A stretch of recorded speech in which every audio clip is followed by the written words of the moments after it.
Howdy, folks. I am very tired, but I had to do something pretty late. I just got back from my job. It's about 12:30, but we're gonna try and play some video games. Cause I'm doing something, but I gotta wait right now. So it's like, yeah, let's just record something. And then, of course, because it's, me, it took about 13 million years to actually get the thing started. That was my phone buzzing. But yeah, so we're gonna play something on my NES Classic. Love the thing. Thank you, my brother, Colin. But that's Krak Rex. Go. You're not watching me instead of him. But if you happen to not know about him, go watch him because he makes good stuff. But yes, he also got me my NES Classic, and I love the thing. I also love these little things.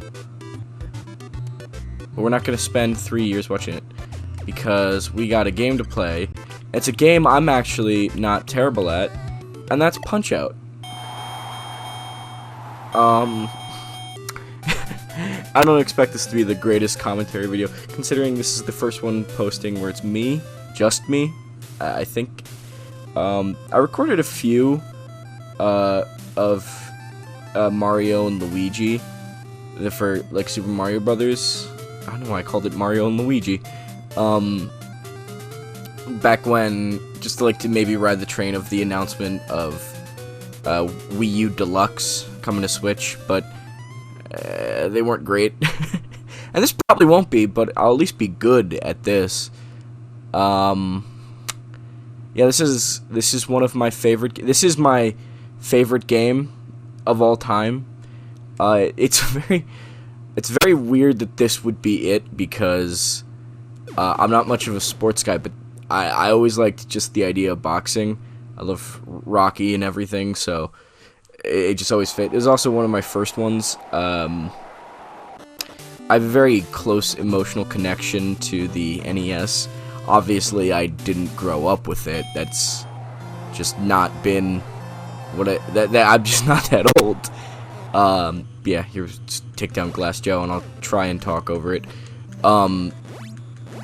But from an early age, I was very much into, video games, but more so than a lot of kids I knew. A lot of kids, they'd be like, oh man, shoot, I love like Halo and Call of Duty. I'm like, yeah, those are cool. But, did you know that there was, Godzilla games in the 80s? And they wouldn't give a shit. No kid would give a shit. And who could blame them? This is not how I usually knock out Glass Joe. This is quick. I'm decent at this game. I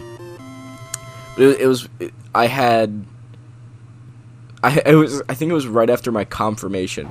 And for you non-religious people, or people who haven't gone through that like it's a torture, who haven't been through Catholic education, or, Catholicism in general, that is basically when you're you're super church person now. And that, it's your saying, yeah, I'm definitely in the church. I'm definitely a part of this whole group now. And you get a ton of money from it. And it's pretty young of an age. You're still in middle school. So I don't know what they expect you to do with it, all that money. I bought an NES with it. It's the one I still have. A little dust trace broken, but other than that, the thing still works. It's not an actual NES. It's one of the Retrons. It basically just plays the games, and that was enough for me. And the guy talked me into buying controllers, but he was right to do that, actual good NES controllers, and I love them. And at the time, I bought what was probably the best thing to start with, which was a Mario Duck Hunt copy, which I played that so much and pulled it out of the thing so much, it cracked, and I had to buy a new one at too many games. And I played that game to death. I was so happy. And so when that Christmas rolls around, my family did this whole, I forget what the name is, but it's just you're given a name and you have to buy for it. It really did come down to, just the parents buying for just the parents buying for the kids. They would give it to the kids and say, go hand this to your cousin. And we'd be like, okay. But then my grandmother, who's such a... she's great. I love her. She would just, like, get everyone something. Because she's like, I don't care. I just wanted to get everyone something. And so she asked, hey, what do you want? And I said, NES games. She goes, be specific. And I go, I would very much like... And I don't know... At the time, I had no idea why I said this. I said Mega Man 2 and Punch-Out. I don't know. I think that's also when I was getting into emulation, because emulation got me way into games. I think I'd played Punch-Out. That's what it was. Person I knew on their 3DS, they downloaded Punch-Out, and they were like, oh, this game sucks. I'm like, oh, it's an NES, it can't suck. That was my mindset at the time. And so I played it, and I was like, oh, holy shit, this thing's amazing. So I really wanted it. And then I emulated it on my phone, which is, you know, not supposed to, but I was not smart enough to do or do not. I wanted that game, and then I expected the Mr. Dream version. And she hands me the Mike Tyson version and Mega Man 3. I said or when I asked. I said or. And she got me both. And Mega Man 3 is my favorite Mega Man. And Mike Tyson's Punch-Out is my favorite game of all time.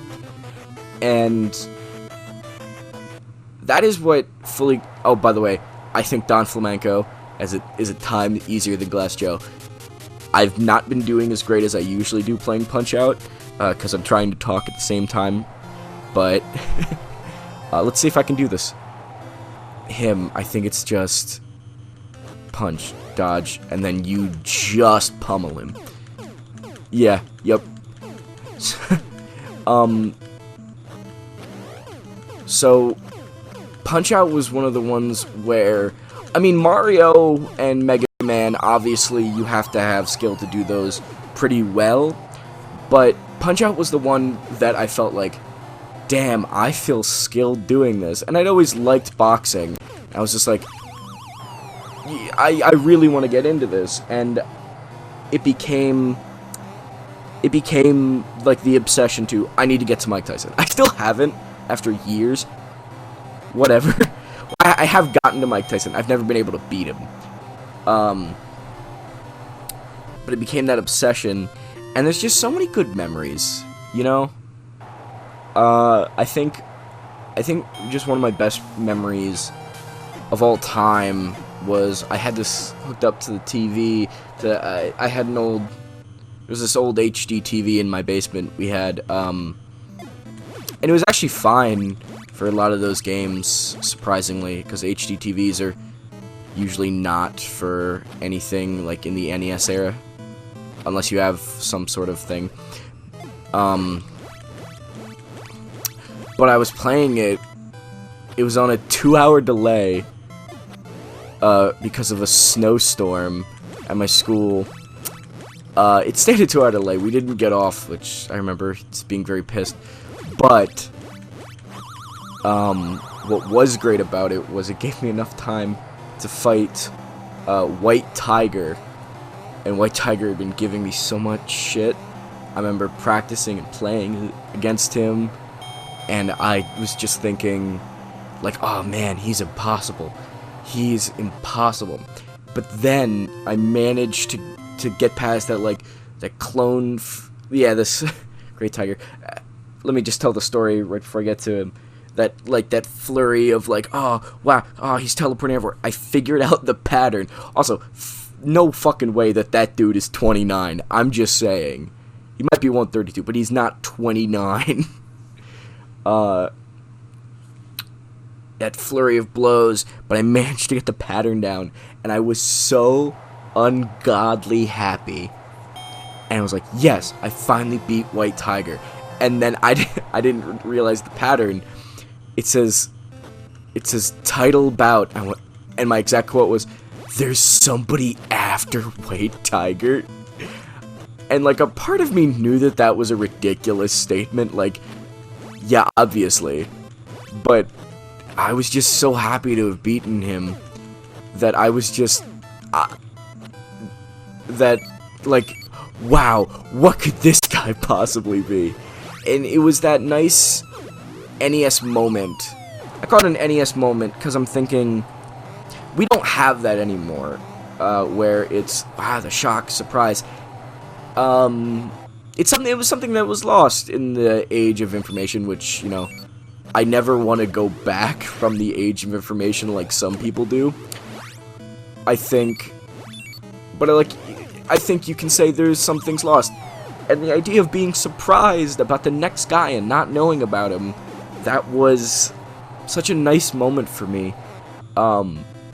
Playing Punch-Out is just happy for me. You know, I could really suck, but, you know, at least I'm being terrible at Punch-Out. Yeah, also, I've got the powder down to get him before he even gets to the teleporting shit. That's fun. Now here, Bald Bull is where I don't think I begin to fall apart, but I'm not as good. I've gotten through these guys in 10 minutes. Bald Bull is the one that gives me an actual problem when I do it. Because he's fucking tough. There's also, one of my favorite Wii games is Punch-Out, which, I love that it's basically just the first game, but with more characters. And it's just like one or two, but God, the first time I saw that, I think it was a Flaming Joker video. He was counting down his favorite of the Punch-Out Wii characters. I remember just that era of like Rabbid Luigi and like Scorcher and Fawful's Minion. That was that whole time I watched that. I still watch Rabbid. I think he makes great stuff. But like I was just like, holy shit, there's another Punch-Out, and it blew my fucking mind.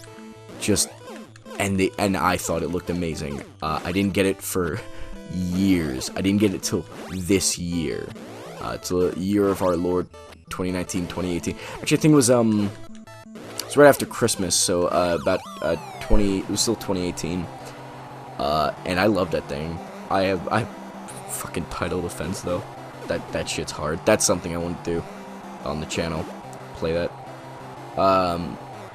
But it is like, I don't know, like just the aesthetic of it. I think I don't want to say too much because it's shit Andrew said. Not nothing bad, but he was just saying he loves the N64. I'm not a huge fan of the N64. I don't think a lot of that holds up, but he does love it, and I'm not saying that's without merit, but he put it best when he said, like, your NES is my N64. And he's right, because not all NES games are great. I have not great NES games, but just having them makes me happy. And me, like many other people, that's because AVGN, he basically started this retro revival online in the early 2000s because it was just something interesting. Like, of course there'd always been gaming content out there, but it was never something pointed at retro stuff. It was like, oh yeah, here's a gameplay online. Maybe you'd find an NES gameplay, but his was like celebrating it, even if it was shitty stuff. I don't know. There was always like the moment I watched that, I was like, NES games, man, that's where it's at. And he reviewed every other. He reviewed SNES. He reviewed N64. He did a lot of shit. But what really mattered to me was the NES, because, you know, I have respect for Atari, the system, not the company. But NES was where it just seemed like video games as we know them now were born. There were a lot of, you know, classic games in the Atari era, but when you think video games, you think bleep bloop bloop, and you think the sound effects coming out of Punch-Out, honestly. I mean, that's the classic thought of it. Oh, it would have been great if he stayed down. But Shit, I just want to make sure I want to make sure I didn't die there. I'm just gonna play till I get a full knockout on myself. It's probably gonna be here, if I'm honest.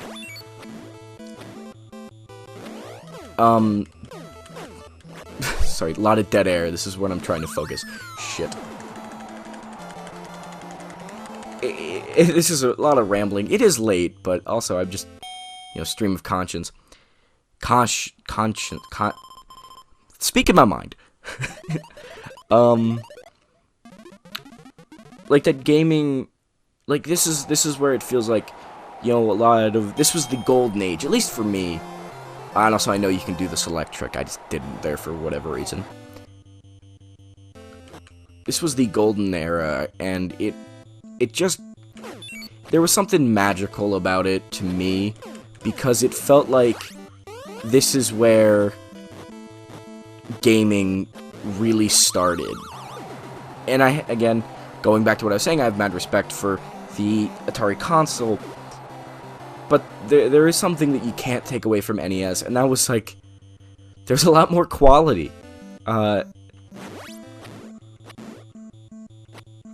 You don't see a lot of people like begging to go back to the 70s or early 80s, era of video games, because really, that was the Wild West in all the bad ways, in the people were taking advantage of very talented developers, Atari, the company, and making it a really shitty place.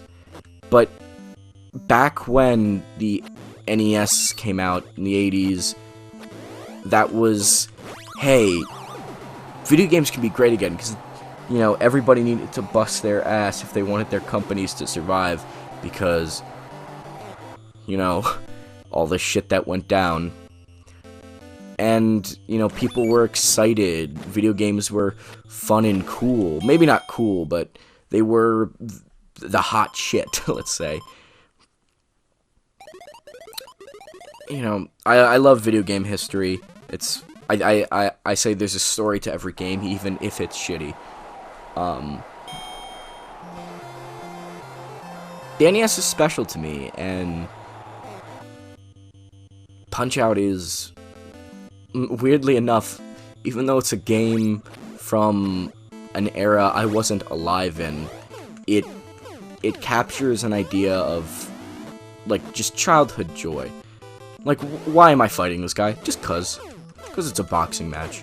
There's no grand story. I'm not saying that's a mark against things with a grand story, but it was just simple. Beat the guy.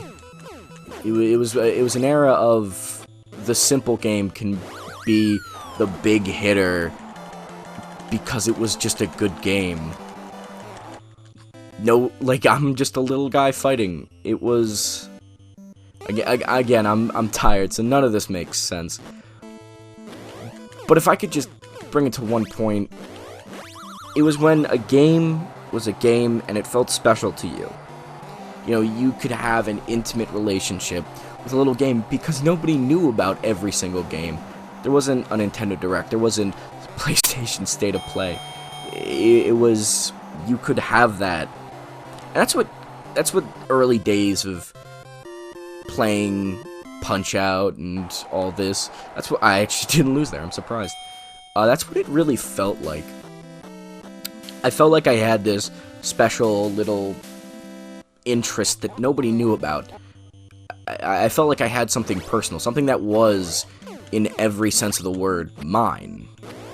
I had, this little box that played these relics, in a way. And it's very special to me. I'm a private person. I know I'm making YouTube content, so that's gotta go away a little bit. But